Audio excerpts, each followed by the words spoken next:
প্রিয় অষ্টম শ্রেণীর শিক্ষার্থীরা, শুভেচ্ছা নিও। আজকে আমি তোমাদের স্বাস্থ্য সুরক্ষা বইয়ের তৃতীয় অধ্যায় শারীরিক ফিটনেসের 52 পৃষ্ঠা থেকে আমার অগ্রগতি আমার অর্জন এর দুটি মূল্যায়ন ছক সমাধান করে দেব। প্রথমে তোমাদের বলবো, যারা আমার চ্যানেলটি সাবস্ক্রাইব করো নাই তারা আমার চ্যানেলটি সাবস্ক্রাইব করবে এবং আমার সাথে থাকবে। তাহলে চলো আমরা ক্লাস শুরু করি। অপর পৃষ্ঠার ছকটি আমার অভিভাবক ও শিক্ষক পূরণ করবেন, আমি নিজেও পূরণ করব। এর মাধ্যমে আমি আমার অগ্রগতি সম্পর্কে জানব, কোথায় আরও ভালো করার সুযোগ আছে তা খুঁজে বের করব। দলগত কাজের অভিজ্ঞতা থেকে আমার অংশগ্রহণের বিষয়ে সহপাঠীদের মতামত জেনে নিয়ে আমি সংশ্লিষ্ট অংশে লিখে নেব।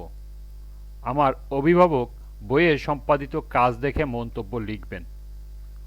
সমস্ত কার্যক্রম পর্যবেক্ষণ করে শিক্ষক আমাকে স্বীকৃতি দেবেন।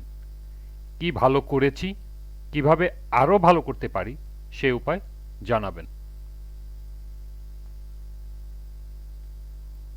মূল্যায়ন ছক 1, আমার অংশগ্রহণ ও পাঠ্যপুস্তকে করা কাজ। স্বতঃস্ফূর্ত উদ্যোগ গ্রহণ, শ্রদ্ধাশীল আচরণ, সহযোগিতামূলক মনোভাব, পাঠ্যপুস্তকে সম্পাদিত কাজের মান। নিজের মন্তব্য, সহপাঠীর মন্তব্য, অভিভাবকের মন্তব্য, শিক্ষকের মন্তব্য তোমাদের লেখার প্রয়োজন নেই, এটা শিক্ষক মন্তব্য লিখে দেবেন। তা চলো এখন আমরা মূল্যায়ন ছক 1-এর সমাধান দেখে নিই। স্বতঃস্ফূর্ত উদ্যোগ গ্রহণ, নিজের মন্তব্য। বিভিন্ন কার্যক্রমে স্বতঃস্ফূর্ত উদ্যোগ গ্রহণ করেছি।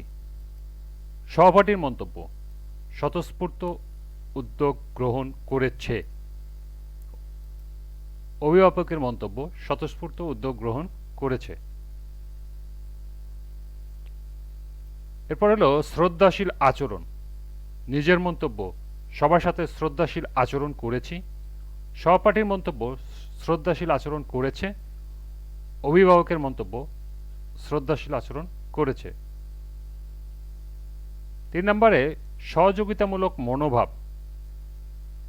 নিজের মন্তব্য, ক্লাব কার্যক্রমে সহযোগিতামূলক মনোভাব পোষণ করেছি।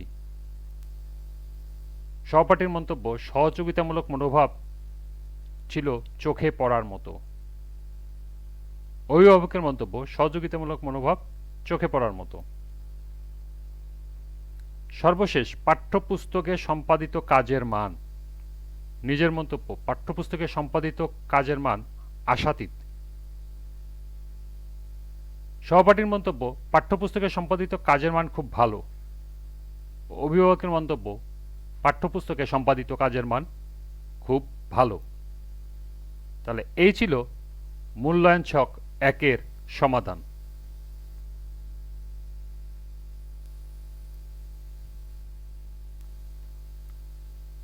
মূল্যায়ন ছক 2, শারীরিক ফিটনেসের জন্য বিভিন্ন ব্যায়ামের উপকারিতা জেনে অনুশীলন এবং পরিকল্পনা মাফিক প্রাথমিক চিকিৎসায় করণীয় ও বর্জনীয় বিষয়গুলো প্রতিফলন ও ক্লাবের কার্যক্রমে অংশগ্রহণ।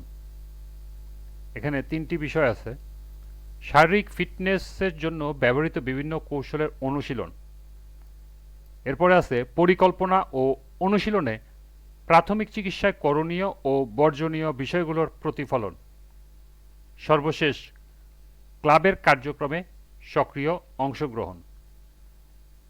এখানে নিজের মন্তব্য লিখতে হবে, অভিভাবকের মন্তব্য লিখতে হবে, আর শিক্ষকের মন্তব্য লেখার প্রয়োজন নেই, এটা শিক্ষক পূরণ করবেন।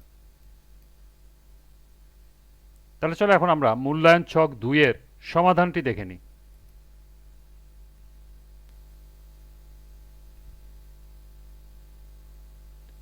নিজের মন্তব্য, শারীরিক ফিটনেসের জন্য ব্যবহৃত বিভিন্ন কৌশলের অনুশীলন নিয়মিতভাবে করেছি। পরিকল্পনা ও অনুশীলনে প্রাথমিক চিকিৎসায় করণীয় ও বর্জনীয় বিষয়গুলোর প্রতিফলন করেছি। ক্লাবের কার্যক্রমে সক্রিয় অংশগ্রহণ ছিল চোখে পড়ার মতো। এরপর অভিভাবকের মতামত। শারীরিক ফিটনেসের বিভিন্ন কৌশলের অনুশীলন করেছে। প্রাথমিক চিকিৎসায় করণীয় ও বর্জনীয় বিষয়গুলোর প্রতিফলন করেছে।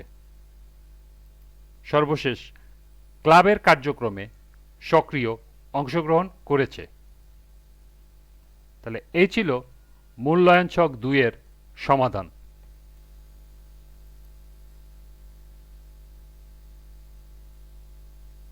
এরই সাথে তৃতীয় অধ্যায়ের সমাপ্তি। আজকের ক্লাস এ পর্যন্তই। পরবর্তী ক্লাসে চতুর্থ অধ্যায়, আমার আত্মবিশ্বাস আমার পাথেয়। এখান থেকে আমরা বিভিন্ন ছক ও প্রশ্নের সমাধান করে দেব। সবাইকে আবারও বলছি, যারা আমার চ্যানেলটি সাবস্ক্রাইব করো নাই তারা আমার চ্যানেলটি সাবস্ক্রাইব করবে এবং আমার সাথে থাকবে। সবাইকে আবারও শুভেচ্ছা জানিয়ে আজকের মতো আমি এখানেই বিদায় নিচ্ছি। আল্লাহ হাফেজ।